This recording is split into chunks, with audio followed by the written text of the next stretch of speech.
السلام عليكم ورحمة الله وبركاته. معكم نور القاضي من مطبخ نور القاضي. النهاردة هعمل معاكم قرص كده تنفع بقى بالجبنة العسل المربى، هتعجبكم قوي قوي قوي. يعني هتبقى عندي شوية لبن رايب، فقلت اللبن كنت عندي وراب، فقلت لازم اعمل بيه حاجة استفاد بيه، لازم اعمل لكم قرص.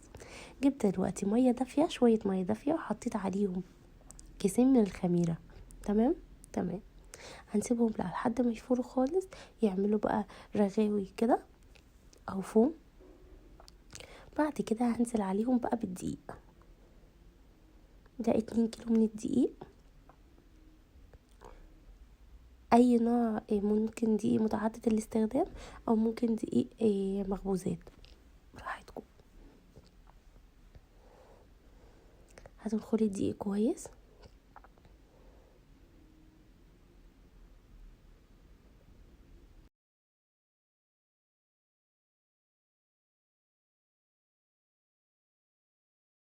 القرص دي بقى هتعملوها، تحطوا عليها جبنة كيري، تحطوا عليها جبنة رومي وتسخنوها في الميكرويف، تحطوا عليها مربى. بصي ماشية معاكي في اي حاجة بجد. يعني من اكتر الحاجات اللي انا بحبها، وممكن تفرزيها كمان في الفريزر وتطلعيها هي نص دقيقة في الميكرويف، هتلاقيها يعني بقت اكنها لسه طالعة حالا من الفرن.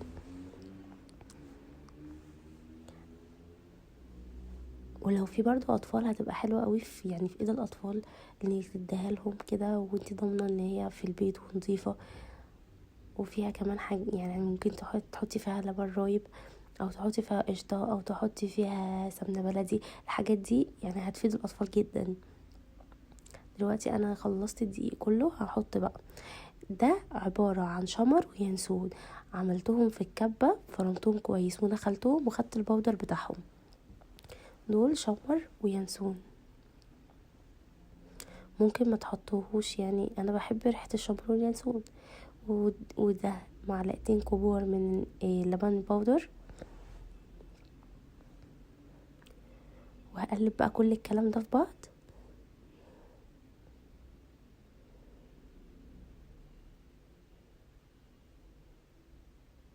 طبعا انا نسيت اقول لكم ان انا الخميره حاطه معاها معلقه سكر كبيره، وحطيت طبعا رشه ملح على العجينه. الدقيق راح حطيت عليه رشه. دول نص كيلو من السمنه على زبده. ممكن انتي تحطي سمنه بس، ممكن تحطي سمنه عاديه او سمنه بلدي، براحتك.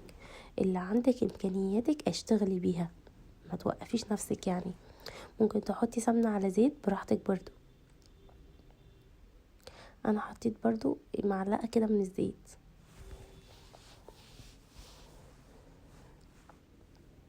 هقلب بقى كل المكونات دي مع بعض. سوري، انا حطيت كمان رشتين من الفانيليا.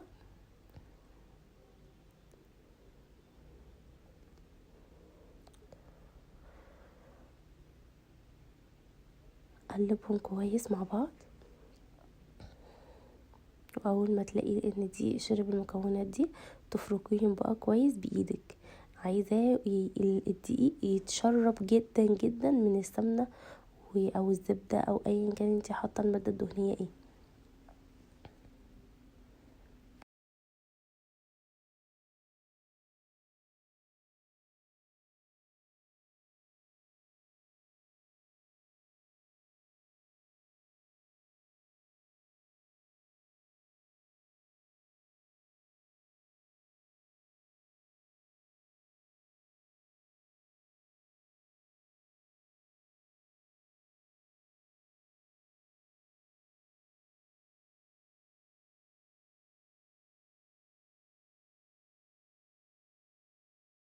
تفضلي بقى تفركي كويس قوي، تشربيهم قوي.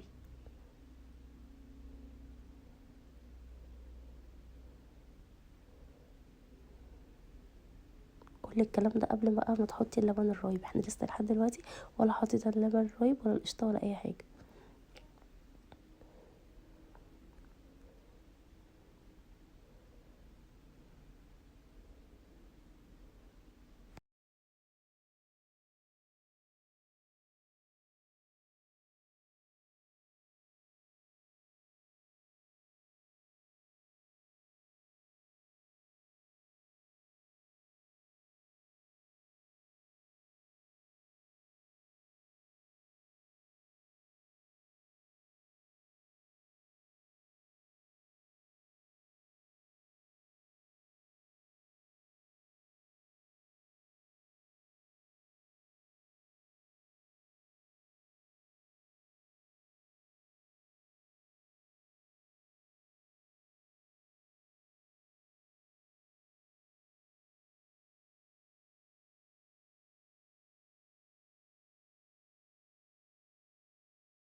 بقى شكل كسكسي كده دلوقتي.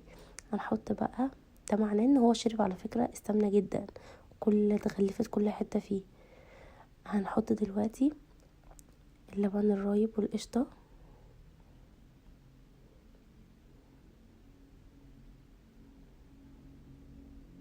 ده بقى بعينك على حسب ما العجينة تشرب منك، يعني ممكن تحطي كل اللبن الرايب اللي عندك وممكن ما تحطيش. على العموم يعني اما يروب عندكم لبن ما ترموهوش، هتستفادوا بيه في المعجنات، تستفادوا بيه مثلا تحطوا معلقتين منه او شوية او كوباية مع الرز المعمر، تعملوا بيه في عجينة البيتزا، تحطيه مثلا لو بتعملوا جبنة حادقة تحطوه في الزلعة. يعني حاجات كتير قوي هتستفادوا بيها، ما ترموهوش. انا بالعكس عندي ساعات ببقى عايزه لبن رايب اصلا، انا اللي بروب اللبن. حطيت شويه من الشرش الميه اهو.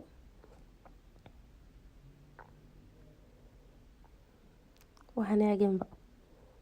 احتاجت معاكي ميه تاني لقيتيها ناشفه حطي، ما لقيتهاش حطي، لقيتها طرات قوي ممكن تحطي رشه دقيق لحد ما ما العجينه لازم تكون بتلزق شويه كده في ايدك، ما تخليهاش ناشفه قوي عشان ده معناه ان هي تنشف ومش تبقى العجينه طريه. سيبيها ناشفه شويه كده في ايدك.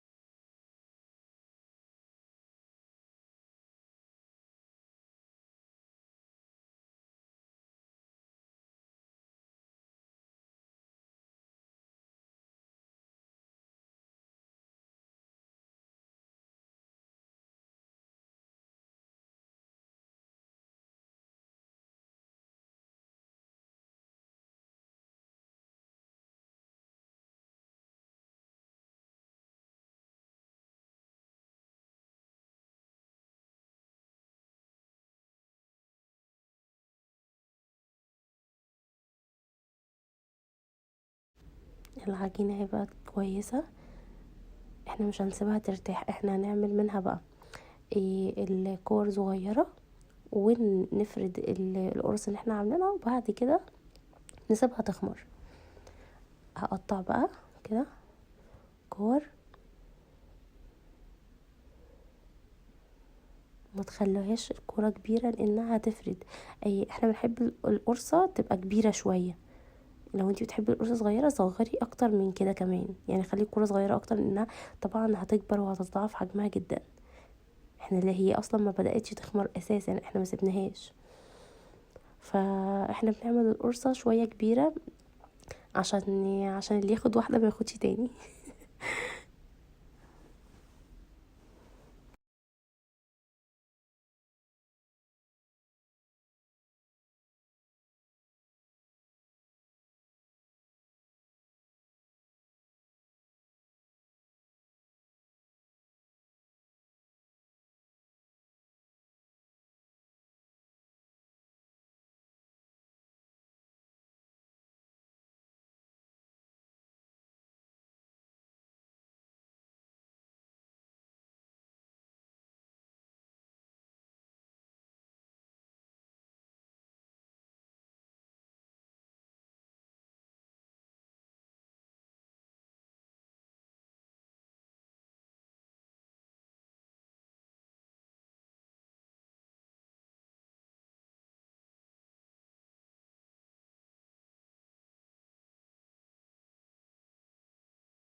فردتها دلوقتي وهسيبها تبقى تخمر. يعني دي يا دوبك على ما خلصت خمرت شويه، بس يعني لسه طبعا هي سمك 2 سنتي او 1 سنتي بالكتير. بتسيبيها طبعا حجمها ده بيتضاعف جدا. انا عاملاها كبيره عشان قلتلكوا احنا بنحب اللي ياخد واحده ما ياخدش تاني. انتي بقى صغريها.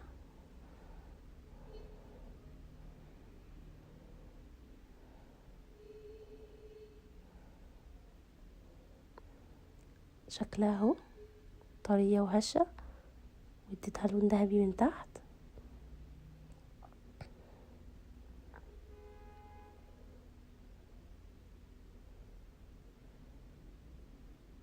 قطعتها اهو، بصي كأنك ماسكه عيش فينو في ايدك.